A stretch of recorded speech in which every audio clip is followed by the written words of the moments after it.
j'espère que vous allez bien et je suis trop contente de vous retrouver pour cette nouvelle vidéo où aujourd'hui on va aborder le thème de la scolarité.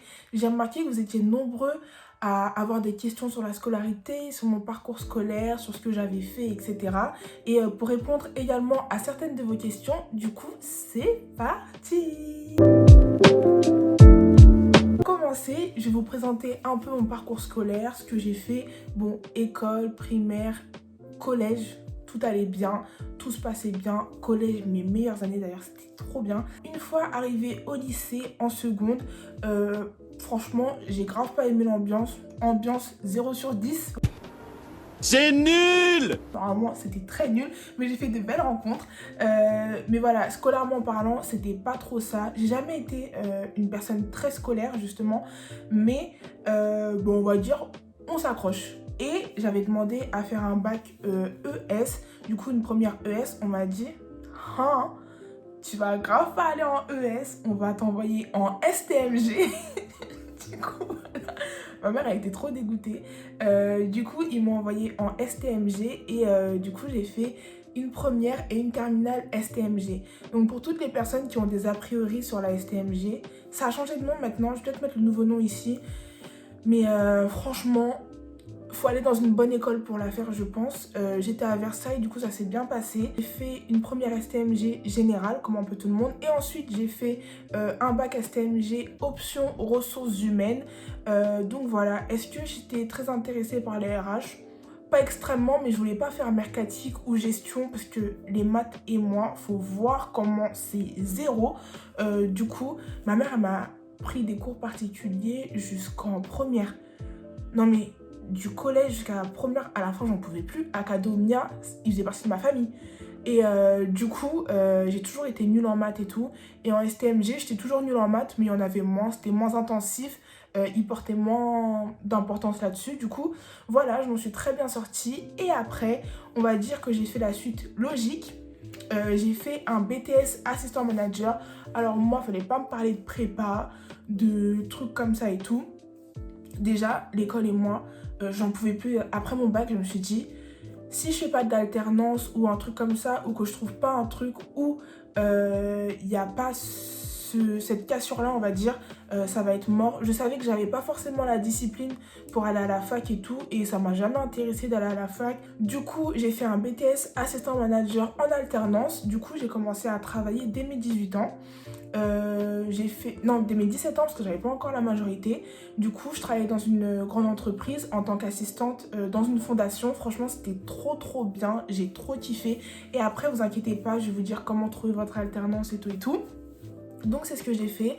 J'ai eu un contrat pendant 2 ans. Franchement, le BTS pour moi, après la suite, maintenant que je suis en Master 2, je me rends compte que ça a été l'année la plus difficile. Franchement, en BTS, je vais pas vous mentir, j'ai grave charbonné. Ah, j'ai travaillé, hein. J'ai travaillé.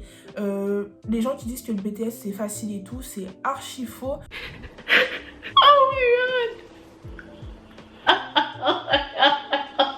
Mais avec les années, c'est vrai que le diplôme que j'ai fait, par exemple, assistant manager, c'est pareil, ça a changé de nom.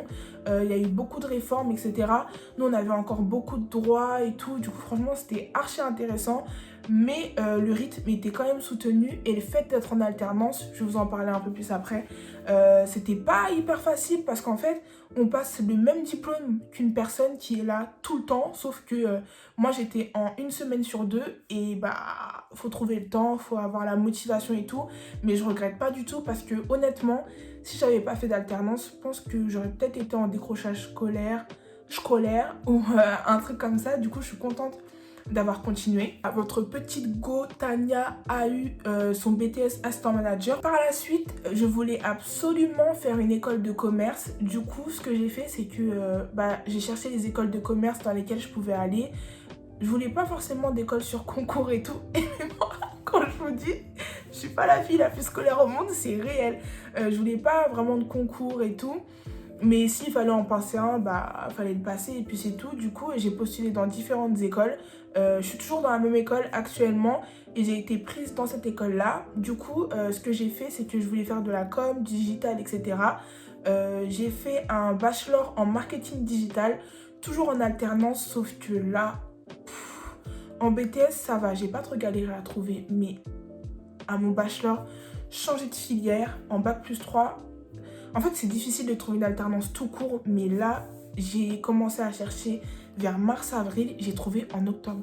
Mars, avril, mai, juin, juillet, août, septembre, 8 mois. C'était trop long, c'était vraiment trop long. Je me suis dit, à la fin, j'avais plus la foi. Je me suis dit, mais c'est pas possible. Je vais envoyer combien de CV, je vais faire combien d'entretiens. Même des réponses, t'as pas. Vraiment, chercher une alternance, c'est archi dur. Mais j'ai pas lâché l'affaire. Comment j'ai trouvé mon alternance? C'était un salon de mon école. Et voilà, j'y suis allée. Franchement, dernier recours, je me suis dit, bon, t'as rien à perdre. J'avais grave pas envie d'y aller. Mais j'y suis allée et c'est comme ça que j'ai trouvé mon alternance et tout. J'ai eu 2 entretiens par la suite. Et par contre, vous savez ce que j'ai fait? J'ai fait du SAV, du service client pendant 1 an par mail. Dans le milieu de la mode, du coup, je faisais du service client. Je répondais à des clients pas contents, des clients qui aimaient vraiment en service clientèle. Mais les gens de chez Free, Orange, même les marques et tout, il y a vraiment des ouf. Il y a un mec, on lui a pas remboursé ses frais de livraison. Il dit, il va porter plainte. Ouais, je mets des frais de livraison, c'était quoi? C'est même pas, c'était moins de 6 euros, un truc comme ça. Tu vas faire quoi avec ça? Tu peux t'acheter un grec et puis c'est tout. Il était là, oui, je vais appeler mes avocats et tout. Et je regarde, t'es sérieux? T'as pas autre chose à faire de ta vie que de crier pour des frais de livraison et tout. Du coup, franchement, niveau taf, c'était archi dur. J'ai toujours eu de la chance, j'ai toujours eu des bons collègues et tout. Du coup, c'était archi bien. Franchement, c'était trop une bonne expérience. On a bien rigolé et milieu de la mode, je comprends mieux pourquoi certaines personnes sont intéressées. Parce que moi, de base, c'est pas le milieu qui m'intéresse de ouf et tout, par lequel je suis passionnée. Mais je comprends que certaines personnes soient passionnées.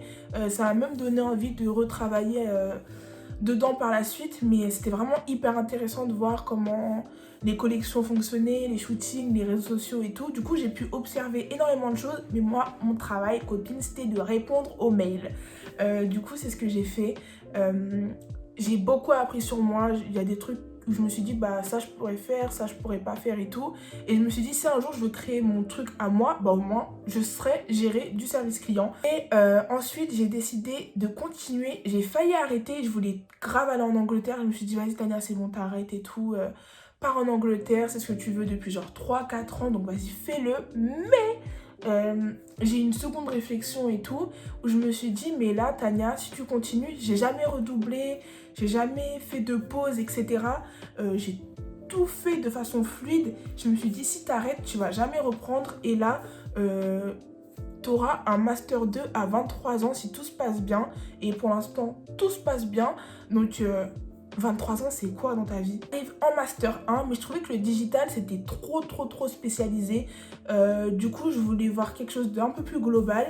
Et je suis partie en Master 1 en stratégie de communication, aussi quelque chose de beaucoup plus global. Et j'ai changé de travail, d'entreprise, et je suis retournée dans le milieu pharmaceutique dans lequel j'avais fait mes 2 premières années. Et là, j'ai été embauchée en tant que chef de projet digital junior. Du coup, vous vous rendez compte, je suis passée d'assistant de service client à chef de projet digital junior. Je vais vous expliquer un peu comment j'ai fait pour trouver cette alternance et tout. Mais en tout cas, j'étais trop contente. Ça a été vraiment une bénédiction pour moi et tout. Et je remercie Dieu parce que en vrai, ça m'a... Aujourd'hui, les choses que je fais et tout, par rapport à ce que je faisais il y a bientôt 2 ans, maintenant, c'est vraiment différent. J'ai beaucoup plus de responsabilités et tout. Du coup, mon Master 1, j'ai appris que je l'avais validé, genre, il y a un mois. Ouais, je l'ai appris il y a 1 mois, parce que mon école, eux, donnaient les résultats, pas leur problème. J'ai jamais eu à faire de petits boulots ou quoi, parce que dès mes 18 ans, j'ai commencé à faire de l'alternance. Ça m'a permis de payer mon code, mon permis...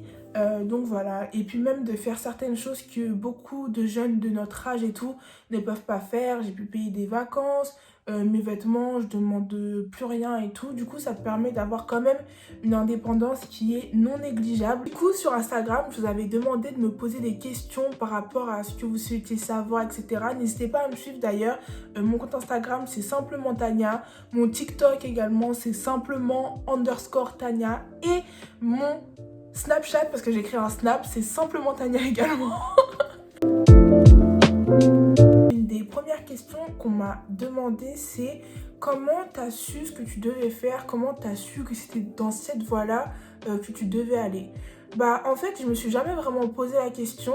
Je me suis toujours dit, bon Tania, où est-ce que tu vas, qu'est-ce que tu veux faire, et j'y suis toujours allée. Je me suis jamais trop posé de questions. Par exemple, j'ai voulu faire de la com, j'y suis allée. J'ai voulu faire de l'alternance, j'y suis allée. Ma maman au début voulait pas que je fasse de l'alternance, mais honnêtement au niveau de mes études, je pense que même avant de connaître, quand je dis connaître Dieu, c'est de mettre ma confiance en Dieu dans les domaines de ma vie. J'ai jamais été une personne qui a trop écouté les gens lorsqu'il s'agissait de mes études. Je pense que Dieu, il m'a toujours guidée et je me suis toujours laissée guider par Dieu. Comparé à d'autres domaines de ma vie où je me pose 50 000 questions, mes études, ça a toujours coulé de source. Il y a certaines personnes, vous êtes perdus parce que vous avez pris trop de temps à écouter ce que tout le monde vous a dit. Oh mais moi je te vois bien là-dedans. Ah mais ta personnalité ça irait bien avec ça. Oh mais tu sais peut-être que ça c'est pas fait pour toi, peut-être que tu serais plus utile là-dedans. Mais à part Dieu et vous, honnêtement, qui sait où est-ce que vous pouvez être le plus utile, les capacités que vous avez en vous, les choses en fait que Dieu a mis en vous et que vous avez développé par la suite. Il n'y a que vous et Dieu qui pouvez le savoir, en fait, personne d'autre. Donc arrêtez d'écouter les gens et faites ce que vous avez envie de faire. Même si ça demande de refaire une prépa, de passer par des années passerelles ou de faire quelque chose comme ça, si c'est vraiment ce que vous voulez faire, allez-y et cessez de vous poser des questions. Comment tu as fait pour trouver une alternance? Honnêtement, on va pas se mentir, trouver une alternance, c'est archi dur. La première chose que je peux vous conseiller, c'est de vous y prendre tôt. L'alternance, quand on commence en septembre, on commence pas en juin ou en juillet ou en août. Des gens, ils sont en vacances. La plupart du temps, les entretiens, ils ont déjà commencé. Dès que vous commencez à avoir des annonces, dès que vous commencez à avoir des choses, commencez à postuler. Faites un CV élaboré, un beau CV, c'est important aussi parce que des fois, certaines personnes, vous avez de très belles choses qui sont écrites, mais la première chose qu'on voit, c'est la figure du CV, pas l'intérieur. Si la figure, elle plaît pas, malheureusement, des fois, les employeurs, etc., ils prennent pas forcément le temps de regarder vraiment dans le détail et tout. Que vous ayez fait beaucoup d'études ou pas beaucoup, essayez de faire un beau CV. Moi, mes premiers CV, j'ai rien à écrire dessus, je sors d'STMG, j'ai rien à écrire, mais j'ai tout donné sur la forme, j'ai mis une grande photo, j'ai mis des beaux trucs, vous avez plein de modèles sur Canva que vous pouvez utiliser, que vous pouvez réajuster, si vous avez des amis qui travaillent un peu dans la com, etc., vous pouvez leur demander de vous aider, donc voilà, n'hésitez pas à demander, etc., avoir un beau CV, c'est très important. Ce que je vous conseille, c'est de ne pas vous décourager, ne vous découragez pas, trouver une alternance, c'est facile pour personne. Tout le monde a au moins galéré une fois, tout le monde n'a pas trouvé d'alternance, mais ne vous découragez pas. Ayez foi en vous, ayez foi dans le fait que vous pouvez apporter quelque chose à une entreprise et je vous assure, ça va marcher. C'est votre voie. Si c'est ce que vous devez faire, ne lâchez pas. Continuez à chercher, continuez à envoyer des CV. Des refus, c'est pas grave, on continue, on envoie. C'est que il y a beaucoup de choses qui se font via le réseau. C'est quelque chose que vous ne pouvez pas négliger. Moi, ma dernière alternance, justement, je l'ai trouvée grâce à mon réseau. J'ai recontacté des personnes avec qui j'avais travaillé et j'ai envoyé mon CV.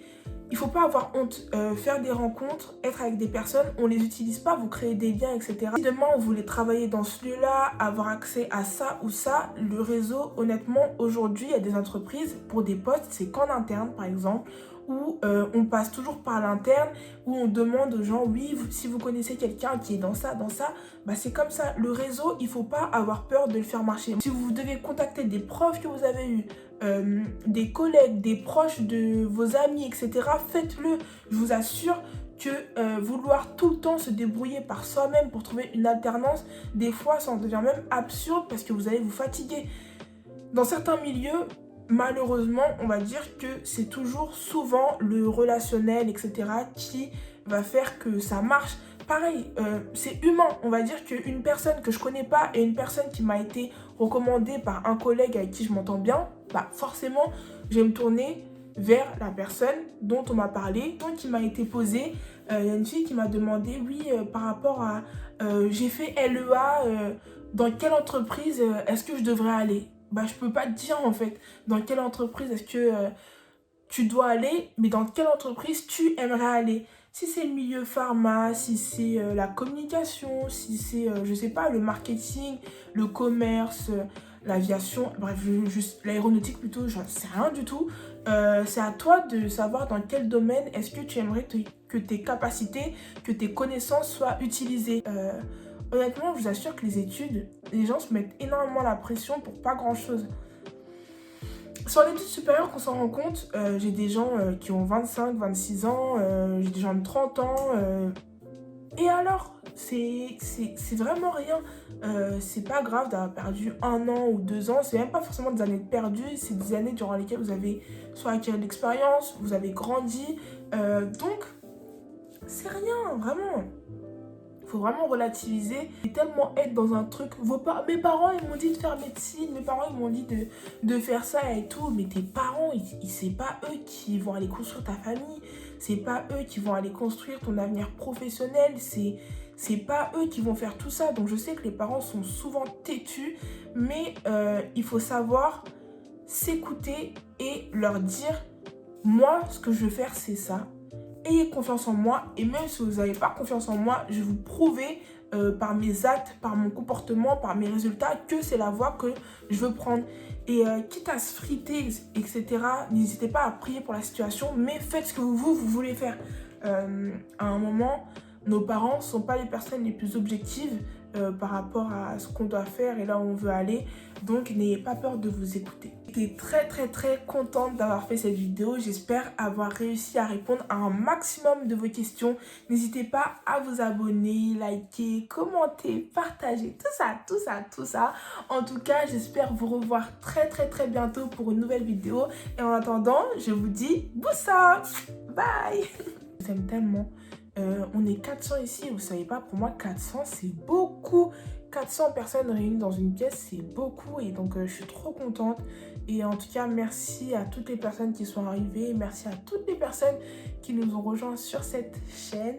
Et on va continuer tout ça ensemble. Vous êtes là, et ici c'est pas des abonnés ou je sais pas quoi, c'est la famille. En tout cas, love.